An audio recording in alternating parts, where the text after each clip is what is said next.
kemuliaan sholat subuh itu dimulai sejak waktu fajar, matahari mulai keluar sinarnya untuk membelah gelapnya malam, itu sinarnya disebut dengan fajar.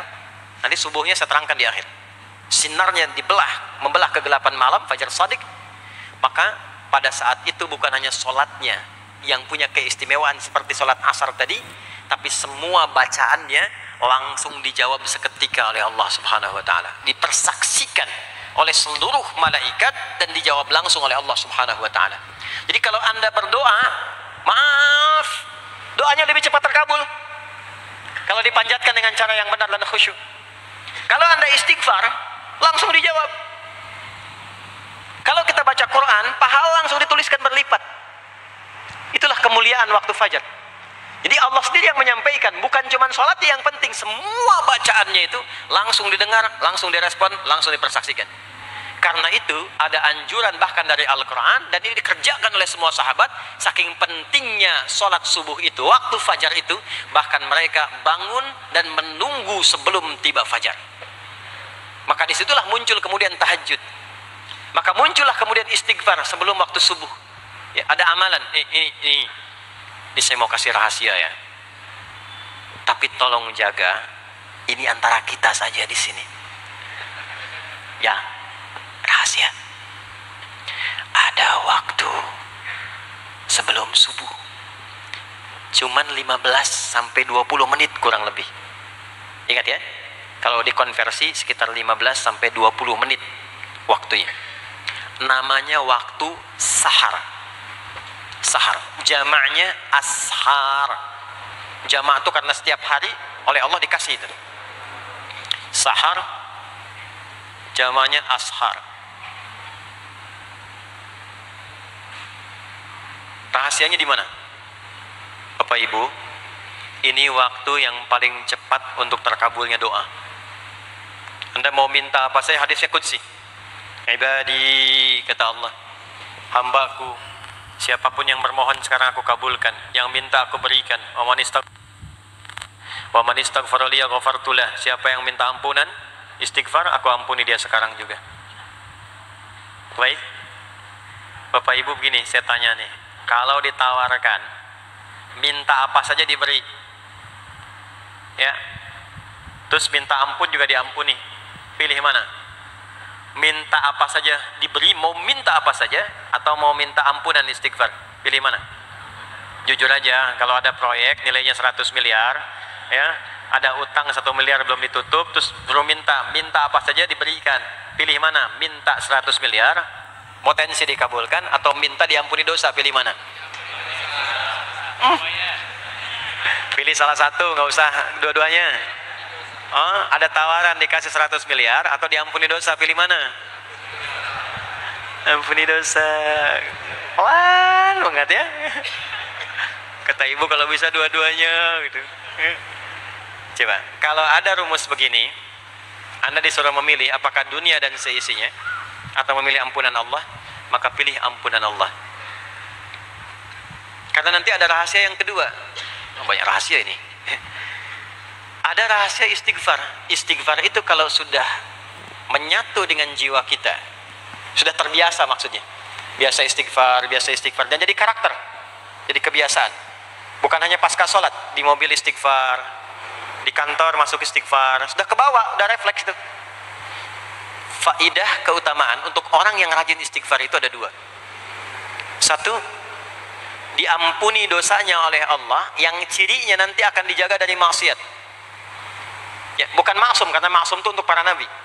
Untuk para nabi dan rasul. Manusia nggak ada yang maksum selain nabi dan rasul. Maksudnya apa? Diberikan petunjuk oleh Allah untuk menjaga diri. Sehingga ketika dosanya diampuni, dia nggak berbuat dosa itu lagi. Mata biasa melihat yang tidak baik. Tobat, diampuni dosa mata itu, cirinya adalah mata nggak senang lihat yang nggak baik lagi. Itu dosa mata diampuni. Ciri tobat diterima. Maka istighfar itu menggugurkan dosa-dosa dan menjaga kita dari perbuatan salah. Yang kedua, orang yang sudah terbiasa beristighfar, itu doa cepat dikabulkan, bahkan sebelum ia memintanya dan memohonkannya. Di sebelum melafazkannya, itu bisa terjadi Allah sudah mengabulkannya. Itulah kemuliaan istighfar. Nah, orang-orang yang istighfar menunggu waktu datangnya fajar, itu mendapatkan kemuliaan langsung dari Allah, sampai dikatakan di Al-Quran, disebutkan sebagai orang-orang yang akan menghuni taman surga yang sekarang sedang beraktivitas di dunia. Itu ada di Quran surah ke-51 ayat 15 sampai 18. Yang istighfarnya di ayat 18. Ya, jaminan surganya ayat 15, 16, 17-nya tentang tahajud. Innal muttaqina fi jannatin wa 'uyun akhidhina ma atahum rabbuhum innahum kanu qabla dhalika muhsinin. 17-nya kanu qalilan minal laili ma yahja'un, bahkan nunggu waktu sahar, nunggu subuh, tahajud dulu. Kemudian 18-nya wabil ashari hum yastaghfirun, istighfar. Sampailah tiba dia waktu fajar subuh. Ya. Itu selesai dia istighfar, dapat kesempatan subuh, sholat dulu 2 rakaat. Itu saking tingginya waktu itu, nilainya kata Nabi melebihi dunia dan seisinya. Melebihi dunia dan seisinya. Masya Allah. Makanya muncul kemudian sabda Nabi, raka'atul fajri khairum minad dunya wa ma fiha. 2 rakaat subuh. Ini daripada dunia dan seisinya. Itu asalnya di sini.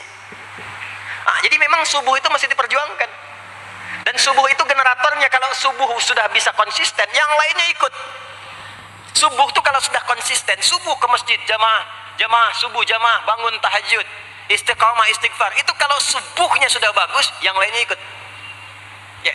Makanya ada kaum yang sekarang sangat khawatir jumlah orang Islam kalau sholat subuh itu seperti sholat Jumat. Sangat takut itu.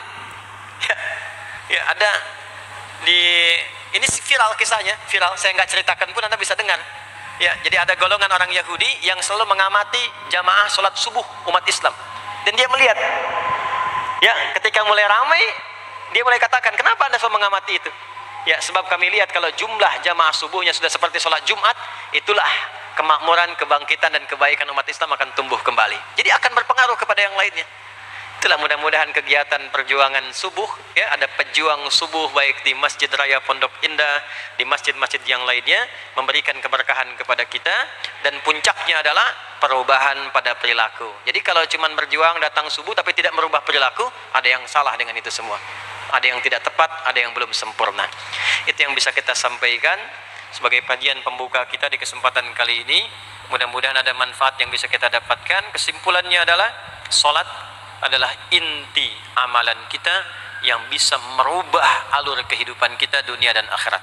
Salat kunci kebahagiaan, salat kunci kesuksesan, salat kunci datangnya rahmat Allah Subhanahu wa taala. 2,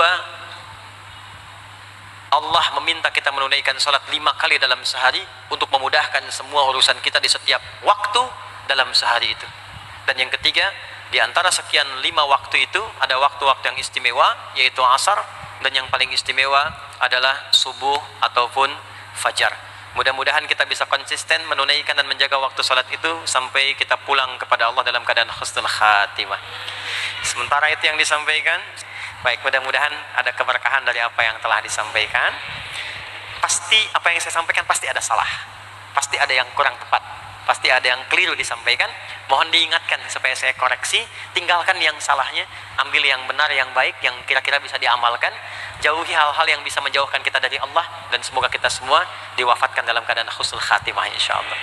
Allahumma taqabbal minna innaka antas sami'ul alim wa tub 'alaina innaka antat tawwabur rahim. Allahumma nahmaduka hamdan syakirin kama 'allamtana an nahmadak wa nashkuruka syukran kama 'allamtana an nashkurak antal muqaddim antal muakhir biyadikal khair innaka 'ala kulli syai'in qadir. Allahumma ij'al jam'ana hadza jam'an marhuma wa tafarruqana min ba'dihi tafarruqan ma'suma.